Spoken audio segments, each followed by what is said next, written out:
Hello everyone, अगर आपने इस सीरीज़ के पिछले एपिसोड्स को नहीं देखा है सो आई सजेस्ट कि पहले आप उन्हें देख लें एंड मेरे चैनल को सब्सक्राइब करें। एंड अगर आपको मेरी वीडियो अच्छी लगे देन प्लीज़ लाइक करिएगा। चैंग फैन अपने पुराने टाइम को ध्यान के साथ वाले दिनों को याद कर रही होती है एंड ध्यान इसे मैसेज भी करता है कि तुम कहाँ पे हो, बट ये इसका रिप्लाई नहीं देती।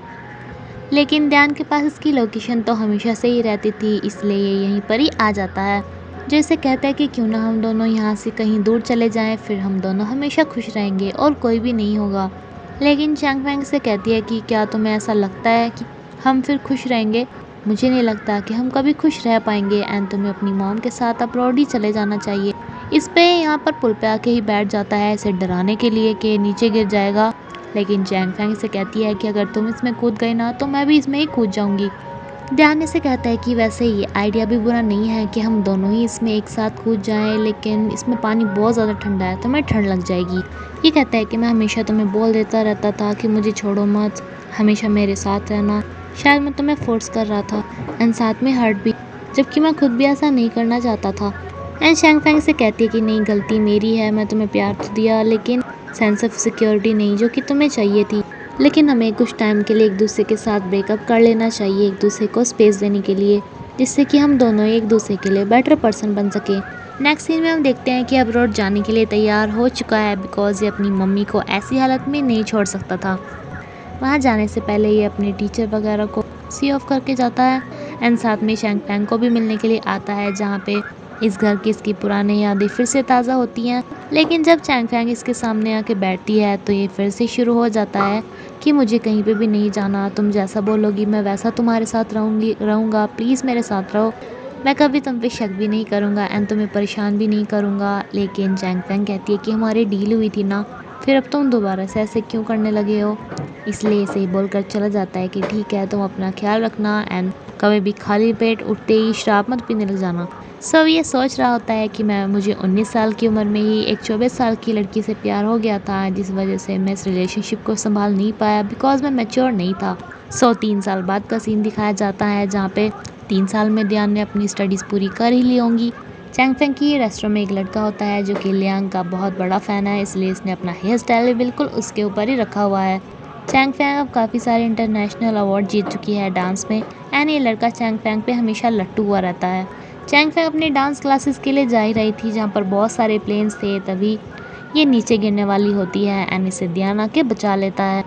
लेकिन तभी एक लड़की आके इसे कहती है कि प्रोफेसर ध्यान, आपको अपनी स्पीच देने के लिए जाना है। चैंग फैंग से थोड़ी गुस्सा होकर अपने डांस क्लासेस के लिए निकल लेती है एंड ध्यान भी अपनी स्पीच के लिए निकल लेता है, जिसके बाद ये इसकी डांस क्लासेस में ही इससे मिलने के लिए आता है एंड इसे कहता है कि तुम आजकल कुछ ज़्यादा ही बिजी नहीं हो। लेकिन ये इसे कहती है कि मैं नहीं, तुम बिजी हो। दरअसल 5-6 दिन पहले इसने ध्यान के पास कॉल की थी एंड इसे कहा था कि अब तो मैं तुम मिलने ही वाले हैं 1-2 दिनों में, जब तुम इटली से वापस आ जाओगे। क्या तुम्हें अपना वो प्रॉमिस याद है कि इसे शादी वाली रिंग्स एक्सचेंज करनी है? तो ये कहता है कि हाँ मुझे याद है, मैं आ रहा हूँ। लेकिन जब चैंग फैंग इसे एयरपोर्ट पर रिसीव करने के लिए गई थी तो इसका वेट ही करती रहती है एंड ध्यान आया ही नहीं था। ध्यान इसे बताता है कि मेरी ना लैब में वहाँ पे कुछ प्रॉब्लम हो गई थी तो मेरा फ़ोन भी बंद हो गया था, मैं तुम्हें बता नहीं सका कि मैं एक दिन लेट आने वाला हूँ। चैंग फैंग से कहती कि हाँ तुम्हारे पास उस लड़की के साथ फ्लर्ट करने का तो टाइम है जो कि तुम्हें बुला के ले गई थी, लेकिन मुझे फ़ोन करने का टाइम नहीं है।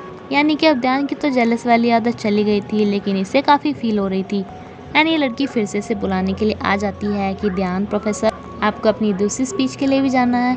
यानी कि ध्यान ने अब्रॉड जाके भी बिजनेस की पढ़ाई नहीं, फिजिक्स की ही पढ़ाई की एंड प्रोफेसर बन गया। लिन बी की शादी होने वाली होती है एंड ये इसके साथ शॉपिंग पे आती है, जो इसे बताती है कि ध्यान ना बहुत ज़्यादा चेंज हो गया, वो पहले की तरह क्यूट भी नहीं रहा एंड अब वो जेलस भी नहीं होता एंड आजकल तो उसने लड़कियों के साथ फ्लर्ट करना भी स्टार्ट कर दिया। इसकी फ्रेंड इसे कहती है कि उसने तो बंद कर दिया लेकिन तुमने जेलस होना स्टार्ट कर दिया। ये यहाँ पे शादी की रिंग खरीदने के लिए आई थी तो ये चैंग फैंग से ये रिंग चूज़ करवाती है एंड इसे कहती है कि अभी तो मैं सिर्फ बुक कर रही हूँ, तुम इसे लेके आ जाना एंड ब्राइड की मेड तू भी बनोगी एंड तुम्हें ग्रूम के मेड को लेके आना पड़ेगा। अब इसके रेस्टोरेंट में ये लट्टू होने वाला लड़का इसे कहता है कि प्लीज़ क्यों ना आप मेरे साथ डेट पे चलो, लेकिन तभी यहाँ पे ध्यान आके इसे ड्रिंक मंगवाता है। इसे चिढ़ाने के लिए चैंग चैंग कहती है कि चलो हम डेट पे चलते हैं। तो ध्यान इसे कहते हैं कि अरे तुमने तो बिल्कुल ऐसा हेयर स्टाइल बना रखा है जैसा मेरे बेस्ट फ्रेंड का है।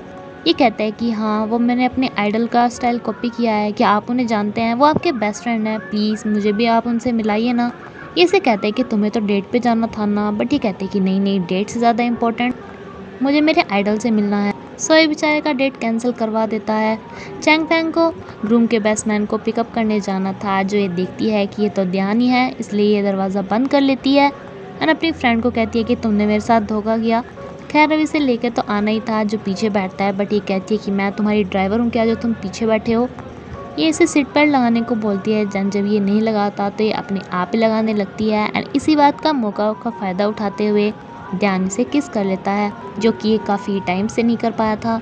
अब ये दोनों रिंग खरीदने के लिए जाते हैं, जहाँ पे ये इन्हें कहती है कि अच्छा तो आपको अपनी गर्लफ्रेंड के लिए रिंग लेनी है, लेकिन चैंग फैंग कहती है कि ये कहाँ मुझे प्रपोज करने वाला है, ये तो सब कुछ भूल गया। शादी वाली जगह पे पहुँचने पे इन दोनों को ही ये आंखों पे पट्टी बांध दी जाती है एंड जब ये आके देखती है तो इसकी फ्रेंड तो अपनी शादी वाली ड्रेस में थी ही नहीं, जो कि इसे बताती है कि मेरी शादी तो कल की है। लियांग इसे बताता है कि तुम्हें ना ट्रिक दी गई है ध्यान के कहने पे, बिकॉज आज तो ये अपनी शादी के लिए इसे प्रपोज करने के लिए बुलाया गया था, जो कि इसे कहता है कि हम भले ही 3 साल से एक दूसरे से दूर थे, लेकिन हम फिर भी एक दूसरे के साथ थे, बिकॉज हर न्यू ईयर की ईव पे ये इसे मिलने के लिए आता था, लेकिन इसे दूर से ही विश करके चला जाता था, बिकॉज इसे अपने आप को अभी बेटर बनाना था। एंड दूसरी तरफ जब ये अब्रॉड जाके चैंग फैंग से अलग होने के गम में बीमार हो गया था, तो चैंग फैंग भी इससे मिलने के लिए आई थी, जिसने इसे नहीं बताया था, लेकिन भले ही ध्यान बेहोशी की हालत में हो, इसने इसे पहचान लिया था। एंड अब तो इनकी शादी के लिए ध्यान की मॉम भी मान गई थी, बिकॉज जब ये वहाँ पे जाके इतना ज़्यादा बीमार हुआ था तो इसकी मॉम ने कहा था कि तुम प्लीज़ खाना खा लो, मैं तुम्हारे लिए उस लड़की को बुला दूँगी। लेकिन ये कहते हैं कि नहीं आप उसे मत बुलाइए, हमने प्रॉमिस किया था एक दूसरे के लिए बेटर बनने का, तो अभी तो मैं उससे बाद में ही बात करूँगा। एंड ये भी कहती है कि मुझे लगा था कि तुम्हारा प्यार मेरे और तुम्हारे पापा के प्यार जैसा होगा, जैसे कि उन्होंने मुझे ट्रिक दी थी, लेकिन अब मुझे पता चल गया है कि ऐसा कुछ भी नहीं है। सो इसलिए इसकी मॉम ने से इसकी मर्ज़ी की पढ़ाई भी करवाई थी यानी शादी के लिए भी रेडी हो गई थी। नाउ ध्यान से शादी के लिए फाइनली प्रपोज करता है। 有幸让我遇见了你，未来的日子，我能否有幸和你一起慢慢变老？